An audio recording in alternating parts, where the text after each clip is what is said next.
नमस्कार दोस्तों, राधे राधे, जय श्री कृष्णा। आप सभी भक्तों का मेरे यूट्यूब चैनल शिव श्रृंगार एंड आर्ट पर स्वागत है। आज सुनने जा रहे हैं सत्यनारायण भगवान की व्रत कथा का दूसरा अध्याय। बोलिए वृंदावन बांके बिहारी लाल की जय। सूत जी बोले, हे ऋषियों, जिसने पहले समय में इस व्रत को किया है उसका इतिहास कहता हूँ, ध्यान से सुनो। सुंदर काशीपुरी नगरी में एक अत्यंत निर्धन ब्राह्मण रहता था। वह भूख और प्यास से बेचैन हुआ नित्य पृथ्वी पर घूमता था। ब्राह्मणों से प्रेम करने वाले भगवान ने ब्राह्मण को दुखी देखकर बूढ़े ब्राह्मण का रूप धरकर उसके पास जा आदर के साथ पूछा, हे विप्र, नित्य दुखी हुआ पृथ्वी पर क्यों घूमता है? हे श्रेष्ठ ब्राह्मण, यह सब मुझसे कहो, मैं सुनना चाहता हूँ। ब्राह्मण बोला, मैं निर्धन ब्राह्मण हूँ, भिक्षा के लिए पृथ्वी पर फिरता हूँ। हे भगवान, यदि आपको इसका उपाय जानते हो तो कृपा कर कर कहो। वृद्ध ब्राह्मण बोला कि सत्यनारायण भगवान मनवांछित फल देने वाले हैं, इसलिए हे ब्राह्मण, तू उनका पूजन कर, जिसके करने से मनुष्य सब दुखों से मुक्त होता है।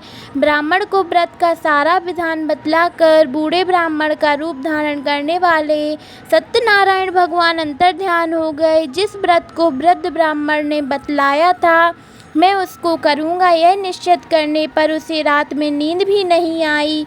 वह सवेरे उठ सत्यनारायण भगवान का व्रत कर निश्चय कर भिक्षा के लिए चल दिया। उसको भिक्षा में बहुत सा धन मिला, जिससे बंधु बांधवों के साथ उसने सत्यनारायण का व्रत किया।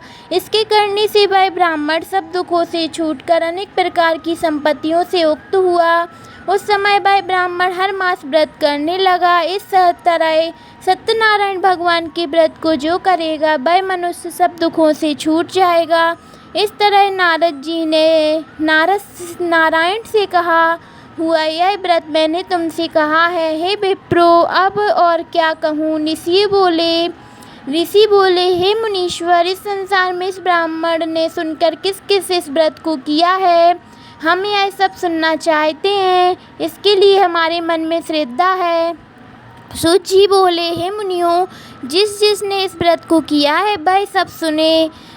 एक समय में एक ब्राह्मण धन और ऐश्वर्य के अनुसार बंधु बांधवों के साथ व्रत करने को तैयार हुआ। उसी समय एक लकड़ी बेचने वाला बूढ़ा आदमी आया और बाहर लकड़ियों को रखकर ब्राह्मण के मकान में गया।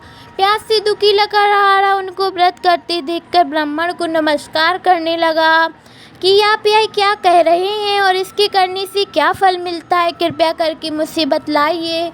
ब्राह्मण ने कहा, सब मनोकामनाओं को पूरा करने वाला यह सत्यनारायण भगवान का व्रत है। इसकी कृपा से मेरे यहाँ धन दान आदि की वृद्धि हुई है। ब्राह्मण के इस व्रत के बारे से जानकर लकड़हारा बहुत ही प्रसन्न हुआ। चरणामृत ले और प्रसाद खाने के बाद अपने घर को गया। लकड़हारे ने अपने मन में यह प्रकार संकल्प किया कि आज नगर में लकड़ी बेचने से जो धन मिलेगा उसी से सत्यनारायण देव भगवान का उत्तम व्रत करूँगा। यह मन में विचार बतलाकर वह बूढ़ा आदमी लकड़ियों अपने सिर पर रखकर जिस नगर में धनवान लोग रहते थे वह ऐसे सुंदर नगर में गया। उस रोज वहाँ पर उसे उन लकड़ियों का दाम पहले दिनों से चौगुना मिला।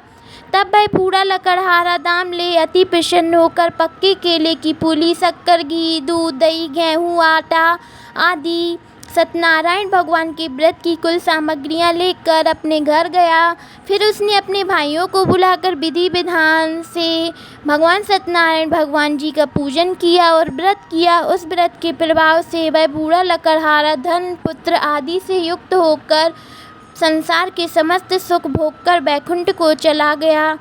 बोलिए सत्यनारायण भगवान की जय। दूसरा अध्याय समाप्तम। बोलिए वृंदावन बिहारी लाल की जय। राधे राधे, जय श्री कृष्णा।